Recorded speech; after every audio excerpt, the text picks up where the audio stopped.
رات کا جانے کون سا پہر تھا جب جارج سینے میں جلتے بامبر سے بیزار ہو کر بیڈ سے اٹھ بیٹھا۔ جذبوں کا ایک شور دل میں طوفان مچانے لگا۔ وہ اپنی کیفیت سے پوری طرح بے بسی محسوس کرنے لگا۔ ایک نظر صوفے کی جانب دیکھا، وہ بیڈ سے اٹھا اور بغیر آواز پیدا کیے، بغیر آہٹ کیے، وہ حریم تک پہنچا اور اسے نرمی سے اپنی باہوں میں بھر لیا۔ اسے نرمی سے اسے بیڈ پر لٹا کر اپنے اور اس کے اوپر کمفرٹر درست کیا۔ کچھ غیر معمولی سا احساس ہونے پر حریم کی آنکھ کھلی تو پتہ چلا وہ اس پر پوری طرح سے قابض ہے۔ حریم خوف و دہشت کے مارے کچھ بول تک نہ پائی اور اس کے ہر ستنب پر اس نے زور سے آنکھیں مینچ لیں۔ حریم کی بند آنکھوں سے آنسو ٹپک کر تکیے میں جذب ہونے لگے۔ جارج اس کے کان کے قریب آہستگی سے جھکا تھا۔ وہ اس کے اتنا قریب چلا آیا تھا کہ اس کی نازک دھڑکنیں اسے اپنے سینے میں دھڑکتی محسوس ہو رہی تھیں۔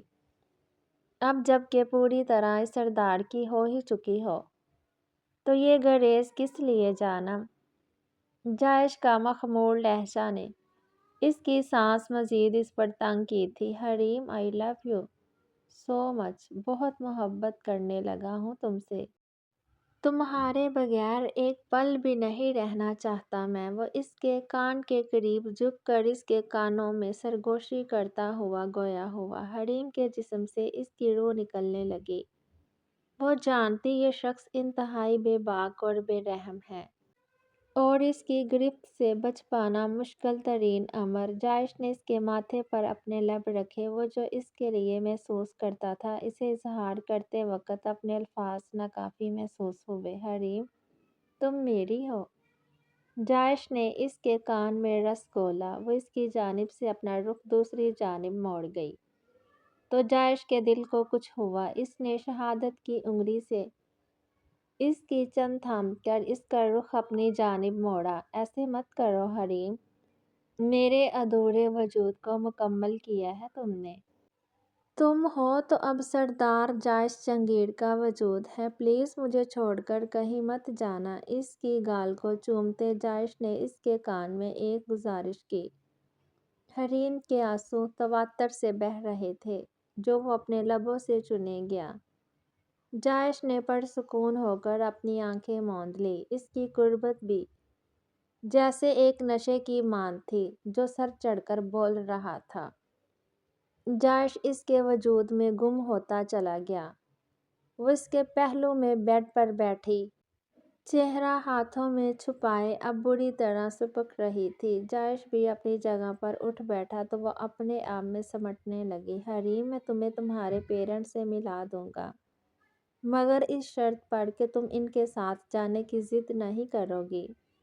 تمہیں اب یہیں رہنا ہے میرے پاس، یہ تمہارا گھر ہے۔ اگر منظور ہے تو بتاؤ۔ وہ بول کر خاموش ہو گیا مگر وہ اس کی بات کا جواب دیے بغیر اپنا بکھرا وجود کو سمیٹتی اٹھ کر ڈریسنگ روم میں غائب ہو گئی۔ وہ ہاسپٹل سے سیدھا زمینوں پر گیا تھا اور اب شام کے وقت زمینوں سے واپس حویلی لوٹا تھا۔ وہ تھک چکا تھا، تبھی آ کر لاؤنج میں صوفے پر آ بیٹھا۔ امتیاز! جارج نے اسے پکارا۔ جی سردار جی! وہ اپنے دوپٹے سے گیلے ہاتھ پونچھتی لاؤنج میں داخل ہوئی۔ حریم نے کھانا کھایا؟ نہیں سردار جی، کمرے سے باہر نکلے۔ جی نہیں، کچھ کہا تم سے؟ نہیں سردار جی، آج صبح سے بی بی جی کمرے سے باہر نکلی ہی نہیں، گم سم سی ہے، دوپہر کا کھانا بھی نہیں کھایا اور مجھ سے بھی بات نہیں کر رہی ہیں، امتیاز نے کہا تو اسے مزید پریشانی ہوئی۔ اچھا تم جاؤ، جارج نے کہتے اپنی کپڑیاں سہلائیں۔ آج صبح جب وہ سو کر اٹھا تھا تو وہ تب بھی اس کے پہلو میں موجود نہیں تھی، وہ صوفے پر نیم دراز تھی۔ جارج جانتا تھا وہ جاگ رہی ہے مگر اس نے اسے چھیڑنا مناسب نہیں سمجھا تھا۔ وہ صبح سے یوں ہی گمسم سی تھی۔ جارج منتظر ہی رہا کہ وہ بتائے کس نے کیا فیصلہ کیا مگر حریم اس سے ہم کلام ہی نہیں ہو رہی تھی۔ وہ اسے مخاطب کرنے کی کوشش کرتا رہا مگر اس نے ڈھنگ سے جواب نہیں دیا اور اب اسے اس کی اس حالت اور اس کے بہیو سے شدید قسم کی تشویش لاحق ہو چکی تھی۔ سردار جی، وہ اپنا دکھتا ہوا سر سہلا رہا تھا جب رفیق نے اسے پکارا۔ آپ پریشان لگ رہے ہیں، صبح سے اتنا پریشان آپ کو پہلے کبھی نہیں دیکھا۔ رفیق نے اپنے مالک کی سرخ آنکھیں دیکھی۔ کیا کروں رفیق؟ مجھے کسی بھی صورت سکون نہیں مل رہا۔ میں جانتا ہوں میں اس کے ساتھ ٹھیک نہیں کر رہا۔ بتاؤ مجھے، میں اور میری بہن کے مجرم اس درندے میں کیا فرق ہے؟ اس نے بھی ایک زندگی برباد کی اور میں نے بھی کر دی۔ یہ میری کم ظرفی اور خود غرضی ہے کہ میں اسے سچائی نہیں بتا رہا۔ وہ مجھے خود سے بھی زیادہ عزیز ہو گئی ہے، اس لیے اسے آزادی کا پروانہ نہیں دینا چاہتا۔ یہ گلٹ مجھے بے چین رکھتا ہے کہ میں نے اسے کہیں کا نہیں چھوڑا۔ میری وجہ سے وہ ٹوٹ کر بکھر چکی ہے۔ اس کی شخصیت، اس کا تشخص بری طرح مجروح ہوا ہے۔ اگر اسے سچائی بتا دی تو اس کے رد عمل سے ڈرتا ہوں۔ اگر اسے اس کے ماں باپ کے پاس جانے دو تو کیا وہ لوٹ کر میرے پاس آئے گی؟ جانتا ہوں کبھی نہیں، اس لیے اسے اب کھونے سے ڈرتا ہوں۔ میں اپنے کیے کا دعویٰ کرنا چاہتا ہوں مگر اس کے دور جانے کے خیال سے ہی سینے میں سانس الجھنے لگتی ہے۔ اسے زبردستی قریب نہیں رکھ سکتا اور واپس بھیج کر کھونا بھی نہیں چاہتا۔ بتاؤ رفیق، کروں تو کیا کروں آخر؟ جائش کا لہجہ مایوس کن حد تک دکھی تھا۔ وہ اب جس سے اپنے دل کی گہرائیوں سے چاہنے لگا تھا، اسے اندر ہی اندر یوں گلتا دیکھ کر خود بھی انگاروں پر لوٹ رہا تھا۔ بی بی جی کو اور ان کے ماں باپ کو تمام سچائی بتا کر ان کے ماں باپ سے ملا دوں میں سردار جی، رفیق نے کہا تو جائش نے ایک جھٹکے سے سر اٹھا کر اسے شکوہ کناں نگاہوں سے دیکھا۔ اس کے منہ سے اپنے من پسند الفاظ جو نہیں سن پایا تھا۔ ہم نے انہیں ایک خط بھیجا کہ شاید انہیں تسلی ہو جائے سردار جی، مگر یہ ہماری خام خیالی ہے۔ مجھے میرے آدمیوں سے پتہ چلا بی بی جی کی والدہ بی پی کی مریضہ ہیں۔ ان کے سامنے ان کے باپ اور بھائی نے یہ ظاہر کیا کہ انہیں تسلی ہو گئی ہے، مگر حقیقت تو یہ ہے کہ وہ اب بھی پاگلوں کی طرح بی بی جی کو ڈھونڈ رہے ہیں۔ روز پولیس اسٹیشن کے کئی چکر لگاتے ہیں جہاں سے انہیں بی بی جی کے متعلق انتہائی گندے جملے سننے کو ملتے ہیں۔ ان کی والدہ بھی دن بدن اور زیادہ بیمار ہوتی جا رہی ہیں۔ اس سے پہلے کہ آپ کی وجہ سے مزید کچھ برا ہو جائے، آپ انہیں ان کے گھر والوں سے ملا دیں۔ رفیق نے جائش پر مزید زمین تنگ کی۔ رفیق، میں اسے کھونے سے ڈرتا ہوں۔ وہ کسی غیر مرئی نکتے کو گھورتا اپنی بے بسی بیان کر گیا۔ جیسی بی بی جی کی حالت ہے، انہیں کچھ ہو نہ جائے سردار جی، انہیں ان کے ماں باپ کے پاس جانے دیں، پھر ان کے ماں باپ کو اور انہیں منانے کی اور راضی کرنے کی کوشش کیجیے گا۔ وہ اپنے ماں باپ کی رضامندی سے آپ کے پاس آئیں گی، تب ہی خوش رہ پائیں گی۔ رفیق نے سادگی سے اسے اس کے تمام مسائل کے حل بتائے۔ جائش نے پرسوچ انداز میں اس بات میں سر ہلایا اور ایک سرد سی سانس کھینچ کر آنکھیں موند کر صوفے کی پشت سے سر ٹکا لیا۔ وہ شکست خوردہ سا سرخ آنکھیں لیے حویلی میں داخل ہوا تھا۔ آج اپنی قیمتی متاع جو کھونے کے خوف سے اسے بے قرار اور بے چین سا کر دیا تھا، دھیمے قدموں سے چلتا اپنے کمرے کی جانب آیا۔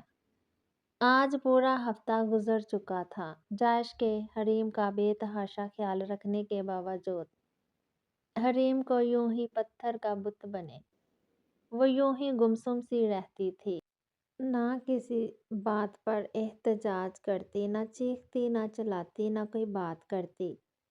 کھانا بھی برائے نام کھاتی، بس وہ جو چند نوالے جو جائش اس کے منہ میں ڈال دیا کرتا تھا۔ وہ دن بدن کسی پھول کی ماند مرجھا رہی تھی۔ اندر اندر ٹوٹ کر کھوکھلی ہو رہی تھی، ساری ساری رات جاگ کر گزار دیتی، آنکھوں کے گرد سیاہ حلقے پڑنے لگے، اس کی صحت تیزی سے گر رہی تھی اور جائش کو سب کچھ منظور تھا، اب سوائے اس کے کہ وہ اسے یوں گل کر ختم ہوتے ہوئے دیکھتا۔ تبھی آج سردار جائش جہانگیر نے اپنے دل کو پیروں تلے کچل کر ایک فیصلہ لیا تھا، وہ دھیمے قدموں سے چلتا کمرے میں داخل ہوا۔ وہ حسب توقع بیڈ پر گھٹنوں کے گرد بازو فولڈ کیے بیٹھی، بیڈ گراؤنڈ سے ٹیک لگائے کسی غیر مرئی نقطے کو گھور رہی تھی۔ پہلی 2 مرتبہ کے بعد تو جائش نے اسے اس کی مرضی کے خلاف چھونے کی گستاخی بھی نہیں کی تھی، وہ پھر بھی سنبھل نہیں پا رہی تھی۔ وہ یوں ہی دھواں دھواں چہرہ لیے دھیمے قدم اٹھاتا ڈریسنگ تک گیا اور ایک سرخ رنگ کا شوخ لباس اس کے لیے نکالا۔ سرخ رنگ پر ہلکا گولڈن کام، نفیس کے پیروں تک فراق تھی، میچنگ جیولری اور میچنگ سینڈل بھی نکال کر ساری چیزیں بیڈ پر رکھی۔ وہ اب اس کی جانب متوجہ ہو کر اس کے قریب آیا تھا، جو جائش کے کمرے سے لے کر اس ساری کارروائی کے سر انجام دینے تک اس کی جانب متوجہ نہیں ہوئی تھی۔ جائش نے اس کے کندھے پر نرمی سے ہاتھ رکھا۔ حریم! جائش کی پکار میں آج تڑپ تھی۔ اس نے خالی خالی نگاہوں سے اسے غائب دماغی سے دیکھا۔ اٹھو اور یہ جو میں نے تمہارے لیے ڈریس نکالا ہے، اسے فریش ہو کر چینج کر کے آؤ، جائش نے کہا۔ وہ کسی روبوٹ کی مانند چپ چاپ اپنی جگہ سے اٹھی اور ڈریس لے کر واش روم چلے گئی، شدت ضبط کی انتہا سے۔ جائش نے اپنے لب بری طرح کچلے اور اپنی مٹھیاں زور سے بند کی، زیادہ انتظار نہیں کرنا پڑا۔ وہ 10 منٹ میں فریش ہو کر وہ سرخ لباس زیر تن کیے واش روم سے باہر نکل آئی، گیلے بالوں کو ٹاول لپیٹ کر سر پر جوڑا سا بنایا ہوا تھا۔ وہ واش روم سے باہر نکل کر ڈریسنگ کے پاس ہاتھ باندھ کر خاموشی سے کھڑی ہو گئی، جیسے اس کے اگلے حکم کی منتظر ہو۔ جائش کا دل کیا اس پتھر کی مورت کو آج جھنجھوڑ کر رکھ دے، مگر وہ ضبط کرتا اس تک آیا اور اسے بازوؤں سے تھام کر ڈریسنگ کے سامنے کھڑا کر دیا۔ وہ خاموشی سے اپنی جگہ پر کھڑی رہی۔ جائش نے آگے بڑھ کر جیولری کا باکس اٹھایا اور گولڈ کی خوبصورت نفیس سی جیولری مخملی باکس میں سے نکال لی۔ باکس سے نفیس سا نیکلس نکال کر وہ اب اس کے ٹھیک پیچھے بے حد قریب آ کر کھڑا ہوا کہ جائش کی سانسوں کی تپش حریم کو اپنی پچھلی گردن پر محسوس ہوئی، مگر وہ اب بھی بے تاثر چہرہ لیے نگاہیں جھکا کر کھڑی رہی۔ جائش نے اس کی شفاف گردن میں نرمی سے نیکلس پہنایا۔ نیکلس کی ہک بند کرتے جائش نے اپنے سلگتے لب اس کی گردن پر رکھے، مگر مجال ہے جو اس پتھر کی مورت میں کوئی ہلچل ہوئی ہو۔ اب جائش نے جان بوجھ کر اس باکس سے چھوٹے چھوٹے جھمکے نکال کر اس کے کانوں میں پہنائے، اسے اپنے باہوں کے حصار میں بھر کر اب اپنے سلگتے لبوں سے اس کے دونوں کان کی لو کو چوما۔ اس سلگتے لمس کے احساس نے حریم کی سانس سینے میں اٹکا دی، چہرہ خوف سے سفید پڑنے لگا، مگر وہ ہنوز ڈھیٹ بنی خاموشی سے کھڑی رہی۔ جائش نے اس کے بالوں سے نرمی سے ٹاول الگ کیا، لمبے سیاہ گھنے شیمپو کی بھینی خوشبو سے معطر بالوں کی آبشار کمر پر بکھر گئی تو جائش مزید بے چین ہوا۔ جائش نے اسے باہوں میں بھرا اور اس کے گرد بازوؤں کا گھیرا تنگ کیا۔ وہ اب سختی سے آنکھیں بند کر گئی تھی۔ جائش اس کے چہرے پر نرم گرم سلگتے لمس چھوڑنے لگا، اس نے اب بھی کوئی رد عمل ظاہر نہ کیا۔ اب تو تنگ آ کر جائش نے اسے اپنے بازوؤں میں اٹھا لیا، اسے بیڈ پر لٹا کر اس پر کسی سائے کی طرح چھا گیا۔ حریم نے اب بھی اپنے منہ سے ایک لفظ بھی ادا نہیں کیا تھا۔ جائش نے اس کی شہرگ پر اپنے لب رکھے، اس کے بعد اس کی بے باکیاں اور گستاخیاں بڑھنے لگیں۔ شدت اختیار کرنے لگی، مگر وہ کسی بے جان چیز کی طرح بیڈ پر اس مردہ وجود کی طرح لیٹی رہی، نہ جس کے جذبات ہوتے ہیں نہ احساسات۔ جایش نے اس کی آنکھوں میں دیکھنا چاہا جو بے تاثر اور سرد تھی، اور جایش کی برداشت بھی بس اتنی ہی تھی۔ وہ اس کے اوپر سے اٹھا تھا اور ایک زوردار جھٹکے سے اسے بازوؤں سے کھینچ کر بیڈ سے اٹھا کر اپنے سامنے کھڑا کیا تھا۔ "او کم آن حریم، ایسے مت شو کرو جیسے تم کوئی پیپٹ ہو، کوئی پتھر کی مورت یا کوئی بے جان گڑیا۔ میرا کھلونا نہیں ہو تم، ایسے مت بہیو کرو خدارا"۔ وہ اسے جھنجھوڑ کر دھاڑا تھا۔ حریم نے خوف کے مارے اپنی آنکھیں سختی سے مینچ لیں اور مٹھیاں بھی زور سے بھونچ لی تھیں۔ اس سے کبوتر کی طرح آنکھیں بند کر لینے سے خطرہ سامنے سے ٹل نہیں جائے گا۔ مجھے معلوم ہے یہاں آنے سے پہلے تم بہت برو تھی۔ تو پھر کیوں چپ چاپ میرا کہا مان رہی ہو؟ احتجاج کرو، چیخو چلاؤ، مجھے کوسوں بد دعائیں دو، مگر ایسے خاموش مت رہو۔ جایش نے اسے پھر جھنجھوڑا، مگر اس نے پھر بھی کوئی رد عمل ظاہر نہیں کیا تھا۔ "آنکھیں کھولو اور مجھے دیکھو"۔ جایش اس کے کان کے قریب گڑایا۔ وہ یوں ہی اس کے بازوؤں میں ہلکے سے کپا گئی۔ "میں نے کہا آنکھیں کھولو"۔ جایش نے پھر اسے جھنجھوڑا۔ حریم نے بمشکل اپنی آنکھیں کھولیں۔ اس کے چہرے پر اب بھی خوف کے علاوہ کوئی تاثر نہیں تھا۔ جایش نے اسے بازوؤں سے تھام کر بیڈ پر بٹھایا، خود دو زانوں اس کے پیروں میں بیٹھا۔ جایش نے اس کے دونوں سر ہاتھ اپنے حدت بڑے ہاتھوں میں مضبوطی سے تھام لیے۔ جایش نے اس کی سہمی ہوئی آنکھوں میں جھانکا۔ "سنو حریم، جاننا چاہو گی میں تمہیں یہاں کیوں لایا؟ تم اس زندان میں کیسے پہنچی؟ صرف اور صرف ایک غلط فہمی کی بھینٹ چڑھی ہو تم۔ آج میں تمہیں سچائی بتا دیتا ہوں تاکہ میرے دل میں کوئی نقش ملال نہ رہے۔ اگر سننے کی ہمت تو سنو۔ میری بہن انابیہ کو کسی درندے نے دھوکے سے برباد کر دیا۔ میں اس کی بہن کو نقصان پہنچانا چاہتا تھا۔ اس دن پارلر میں دو حریم تھی، ایک اس کی بہن، ایک تم، اور میرے آدمی غلطی سے تمہیں میرے پاس لے آئے۔ وہ بولے گیا۔ وہ پھٹی پھٹی نگاہوں سے اسے اپنے ہر جرم کا اعتراف کرتے سنے گئی۔ بے یقینی ہی بے یقینی تھی۔ کوئی اتنا خود غرض کیسے ہو سکتا ہے؟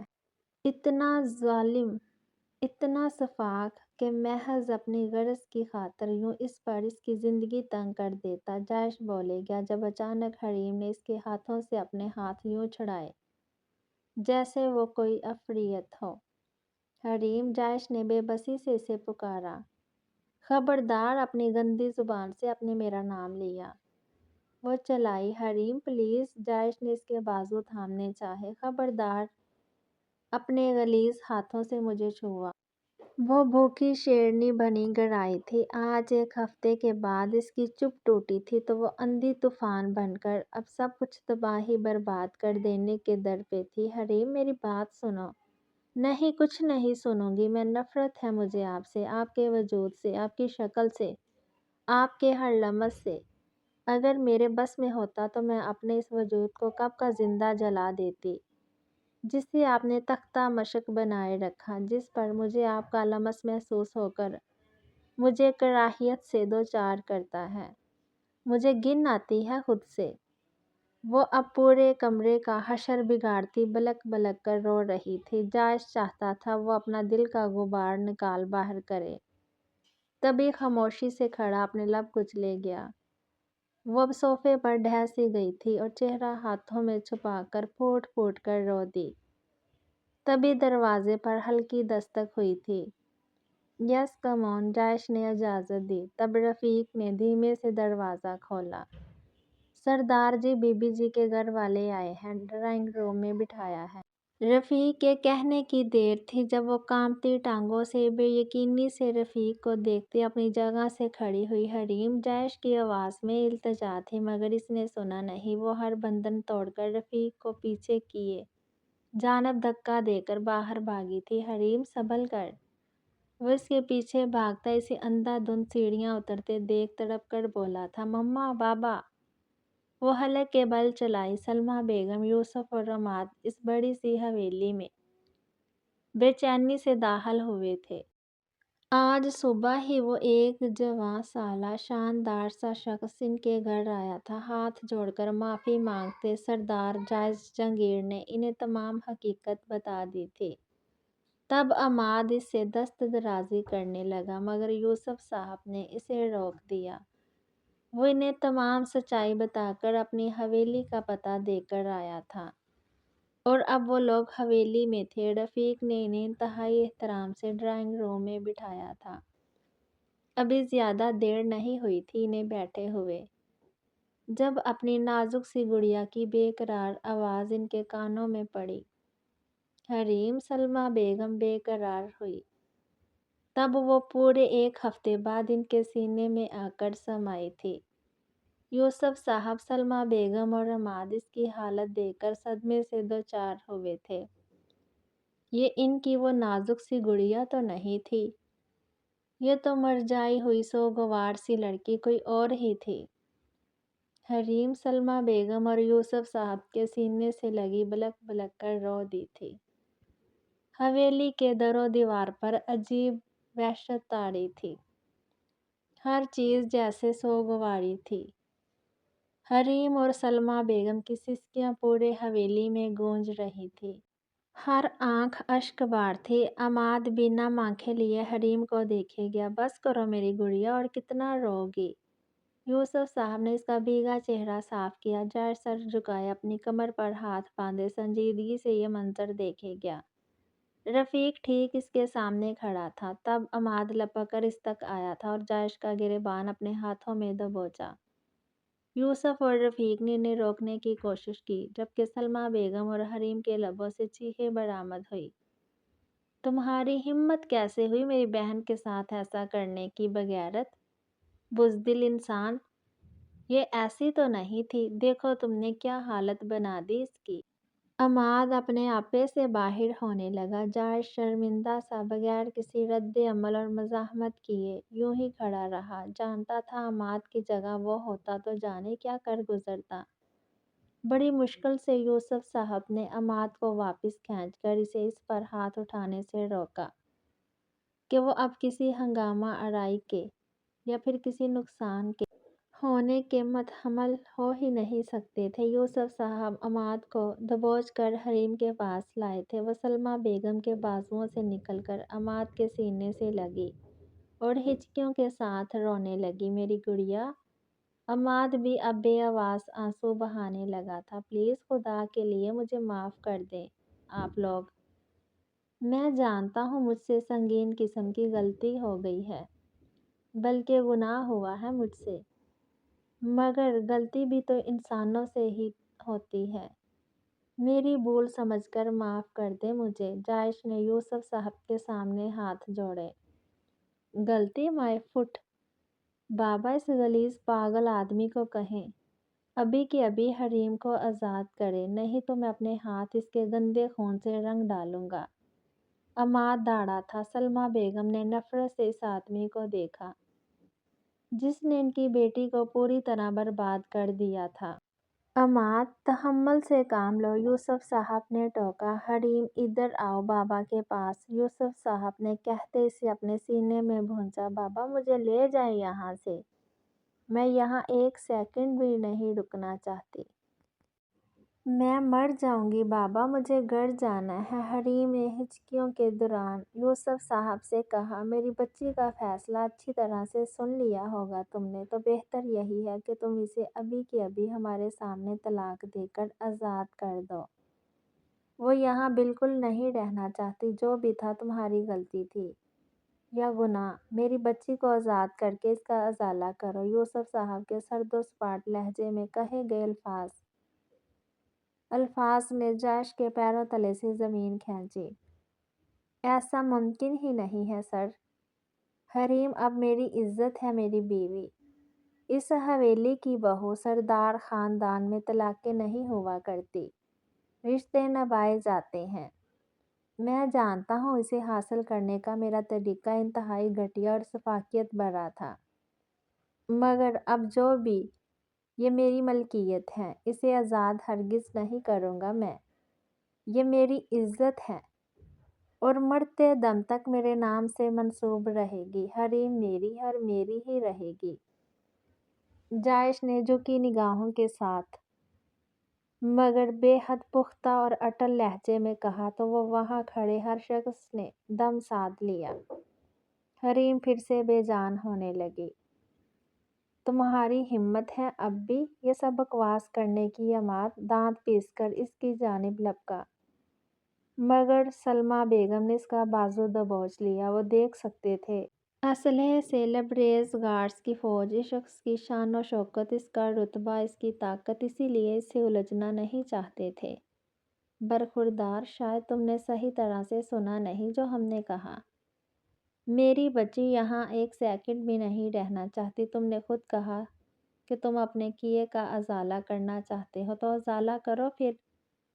میری بچی کو ابھی کے ابھی آزادی دے کر، یوسف صاحب نے بھی اب انتہائی سرد اور بے تاثر لہجے میں کہا تھا۔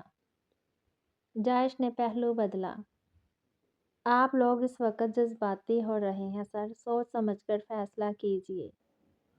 میں اپنے کیے کا ازالہ کرنا چاہتا ہوں، مگر آپ کی بچی کو ایک ہفتے کی اپنی بیوی بنا کر چھوڑ کر برباد کر کے نہیں، بلکہ اس کا گھر بسا کر، اسے زمانے بھر کی خوشیاں دے کر۔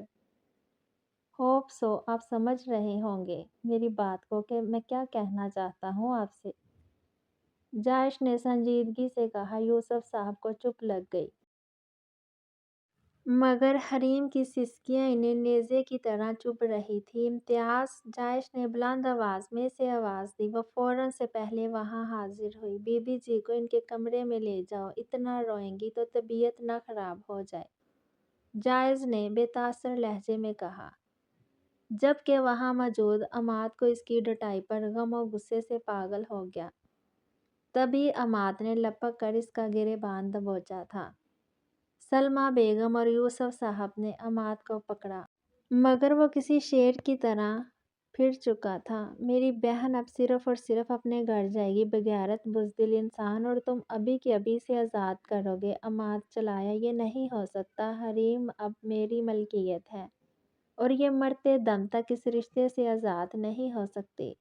جائش کا لہجہ اب کی بار سخت تھا، مگر وہ ابھی تک تحمل کا مظاہرہ کر رہا تھا۔ عماد کی دست درازی کا جواب نہیں دے رہا تھا۔ یوسف صاحب نے ایک جھٹکے سے عماد کے ہاتھوں سے اس کا گریباں چھڑایا۔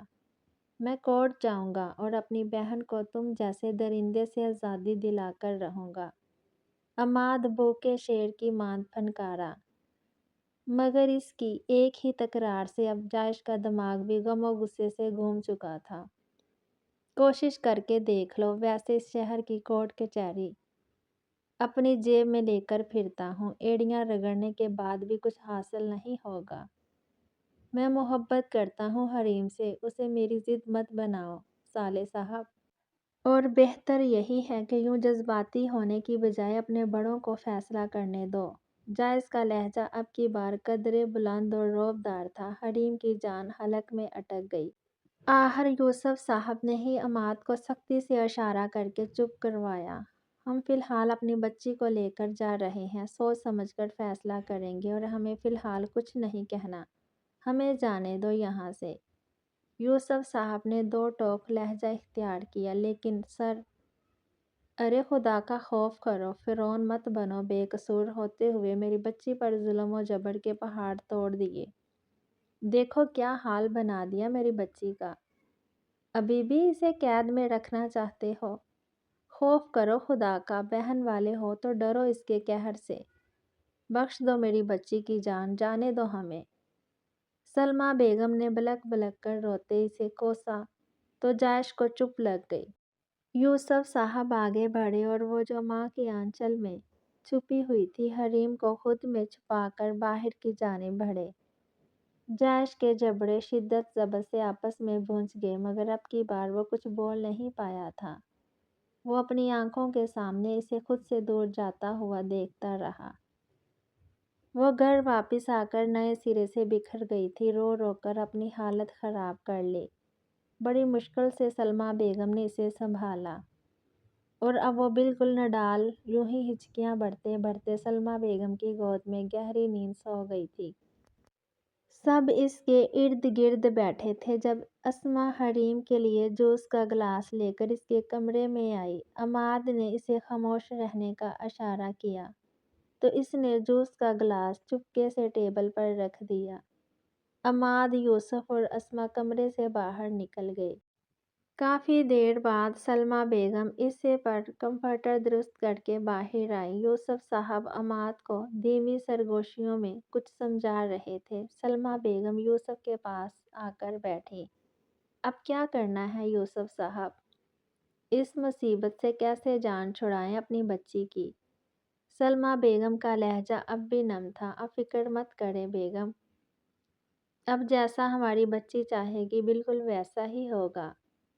وہ سب ہونا اور یہ حادثہ اس کے نصیب میں لکھا تھا، جس میں میری معصوم بچی کا کوئی قصور نہیں تھا۔ مگر اب زندگی کے ہر قدم پر، ہر مصیبت پر اس کا باپ اس کے ساتھ ہے، تو اب آپ کو فکر کی کوئی ضرورت نہیں بیگم، یوسف صاحب نے انہیں دلاسا دیا۔ کیونکہ عماد کو وہ اس سچویشن کی نزاکت اور ہر اونچ نیچ سمجھا چکے تھے، تبھی اب وہ پرسکون اور خاموش تھا۔ آج کی رات سردار جائش جہانگیر کے لیے بے تحاشا بوجھل اور بھاری تھی۔ رات کے 12 بج چکے تھے مگر نیند آنکھوں سے کوسوں دور تھی۔ وہ اب اپنے سینے میں عجیب سی ہبس اور گھٹن کو محسوس کرتے لون میں چلا آیا تھا۔ اس کے جانے کے بعد اسے مزید احساس ہوا تھا کہ وہ اس کے لیے کیا تھی۔ اب کین کی کرسی پر بیٹھا، اب وہ فضا میں کسی غیر مرئی نقطے کو گھورے جا رہا تھا۔ رفیق بھی اپنے کوارٹر سے نکل کر آج خواہ مخواہ کبھی گیٹ تک جاتا تو کبھی واپس آ جاتا۔ اب جب کہ اپنے مالک کو یوں ٹوٹی بکھری حالت میں لون میں بیٹھے دیکھا تو اس کے پاس چلا آیا۔ سردار جی، رفیق نے پکارا، یہ جدائی بہت دردناک ہے رفیق، ایک وہی تو ملی تھی جس سے اب لگتا تھا کہ میں بھی ایک زندہ اور جیتا جاگتا انسان ہوں۔ میرے سینے میں بھی احساسات اور جذبوں سے گدا ایک دل موجود ہے، اب وہ نہیں ہے تو دل بے جان ہوا جا رہا ہے، سمجھے؟ اپنا دم گھٹتا محسوس ہو رہا ہے۔ جائش نے بے بسی سے اپنے لب کچلتے اسے اپنا دل کا حال بتایا۔ صبر اور حوصلے سے کام لیں سردار جی، انشاءاللہ مالکن جلد اس حویلی میں واپس آ جائیں گی۔ رفیق نے اسے تسلی دینا چاہی، تبھی جائش کا فون رنگ ہوا۔ اس نے پاکٹ سے فون نکال کر کان کو لگایا۔ رفیق، گاڑی نکالو۔ وہ فون سنتے ہی اپنی جگہ سے تیزی سے اٹھا تھا۔ سلمیٰ بیگم نے اسے رات کے کھانے کے چند نوالے زبردستی کھلا کر اور میڈیسن دے کر سلا دیا تھا کہ وہ زیادہ سے زیادہ آرام کرے، اور اب وہ اپنے بیڈ پر قدرے پرسکون ہو کر نیم دراز تھی اور گہری نیند میں تھی، جب ایک حیولہ کھڑکی کے ذریعے بہت چپکے سے اندر داخل ہوا۔ وہ سایہ بیڈ کے قریب آیا تھا اور اس کی آہٹ پا کر حریم کی آنکھ کھل گئی تھی۔ اپنے بالکل سامنے ایک مرتبہ پھر اسے دیکھ کر حریم کے اوزان خطا ہو گئے تھے، مگر وہ اپنی جگہ سے ہل نہیں پا رہی تھی۔ وہ دھیمے قدموں سے چلتا بیڈ تک آیا اور اس پر جھک کر اس پر اپنا مکمل سایہ پھیلا دیا۔ حریم کی جان لبوں پر آ گئی۔ وہ دھیمے سے جھکا اور اس کے ماتھے پر اپنے لب رکھے۔ حریم، جو کہ اب اپنے باپ کے گھر تھی، احتجاج کرنا چاہا مگر کر نہ پائی کہ وہ اپنے جسم کی ایک انگلی تک نہیں ہلا پا رہی تھی۔ اب وہ پھر سے پاگلوں کی طرح دیوانہ وار اس کے چہرے کا ایک ایک نقش چوم رہا تھا۔ حریم کے آنسو تکیے میں جذب ہونے لگے۔ وہ اب اس کے ہاتھوں کو اپنے ہاتھوں کی گرفت میں لے گیا۔ حریم بے جان ہونے لگی۔ اس پر جھکے شخص کی وجہ سے اندھیرا زیادہ ہو گیا، دباؤ بڑھنے لگا۔ ایک مرتبہ پھر وہ اس کی روح پر قابض کرنے کے در پہ ہو گیا۔ سلمیٰ بیگم جو احتیاط سے اسے دیکھنے اس کے کمرے میں آئی تھی، اسے بند آنکھوں سے بستر پر ماہی بے آب کی طرح تڑپتے دیکھ اور چیختے چلاتے سن صدمے سے بے حال ہوئی تھی۔ چھوڑ دیں مجھے، میں نے کہا، چھوڑیں مجھے، قریب مت آئیں، ایسے مت چھوئیں مجھے، میں مر جاؤں گی، دور ہٹیں، خدا کے لیے دور ہٹیں۔ اس کی آہ اور سسکیاں پورے کمرے میں گونج رہی تھیں اور سلمیٰ بیگم کو حقیقت جان کر ان کی سسکیاں بندھ گئی اور ان کی معصوم بیٹی کی معصومیت چھین لی گئی ہے۔ وہ سلیپ پیرالائز کا شکار تھی۔ حریم، میری بچی، سلمیٰ بیگم نے اسے کندھوں سے تھام کر جھنجھوڑا، تب وہ اپنے کسی ڈراؤنے خواب کے اثر سے باہر نکلی۔ چند ساتیں یوں ہی پھٹی پھٹی آنکھوں سے ارد گرد دیکھ کر سمجھنے کی کوشش کرتی رہی کہ وہ کہاں ہے۔ تب ساری صورتحال جاننے کے بعد وہ سلمیٰ بیگم کے سینے سے لگ کر بلک بلک کر رو دی۔ مما مجھے بچا لیں، وہ آ جائے گا، پھر سے میرے قریب آ جائے گا۔ وہ بہت برا اور گندا ہے، مما save me, please save me. وہ بے ترتیب الفاظ ادا کرتی بری طرح رو رہی تھی۔ حریم، چپ کرو، کوئی نہیں ہے، کوئی نہیں آئے گا، یہ ہمارا گھر ہے، تم بالکل محفوظ ہو، کوئی نہیں آئے گا۔ سلمیٰ بیگم اسے خود میں بھی بھونج کر تسلی دے گی۔ وہ جیسے ان کی گود میں چھپ گئی۔ سلمیٰ بیگم اس کے بالوں میں ہاتھ پھیرے گئی۔ وہ جیسے یہ مہربان لمس پاتے پرسکون ہوتی گئی۔ جیسے ہی وہ کافی دیر کے بعد پرسکون ہو کر خاموش ہوئی، سلمیٰ بیگم نے اس کے سست چہرے پر نگاہیں جمائے ہوئے اسے دیکھا۔ حریم، اس نے زبردستی کی تمہارے ساتھ؟ سلمیٰ بیگم کو اپنی آواز کھائی سی آتی محسوس ہوئی۔ حریم نے ان کی گود میں چہرہ چھپا لیا اور آہستگی سے اثبات میں سر ہلایا۔ بھلا ماں سے بھی کوئی بات چھپانے کے قابل ہوتی ہے؟ وہ دھیرے دھیرے سلمیٰ بیگم کو سب بتائے گئی۔ وہ سرخوشی سے پاگل اب انابیہ کے کمرے کے باہر کھڑا ڈاکٹر کے باہر آنے کا انتظار کر رہا تھا۔ وہ کومے سے باہر آ گئی تھی اور اب اس کا فائنل چیک اپ جاری تھا۔ نیت کے ساتھ مراد ملتی ہے، سوچا نہیں تھا۔ اپنے کیے کا ازالہ کرنے کی سوچ پر، اپنا معاملہ اپنے اللہ پر چھوڑنے اور عمل کرنے پر اسے اس قدر نعمتوں سے نوازا جائے گا کہ آج ہی اسے یہ خوشخبری سننے کو ملے گی کہ انابیہ اب کومے سے باہر آ چکی ہے۔ وہ بار بار اپنے دل میں سجدہ شکر ادا کر رہا تھا۔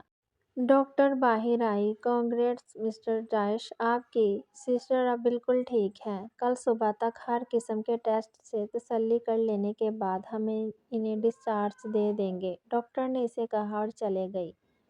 انابیہ، وہ بے قراری سے کمرے میں داخل ہوا، مگر وہ اسے دیکھ کر رخ پھیر گئی۔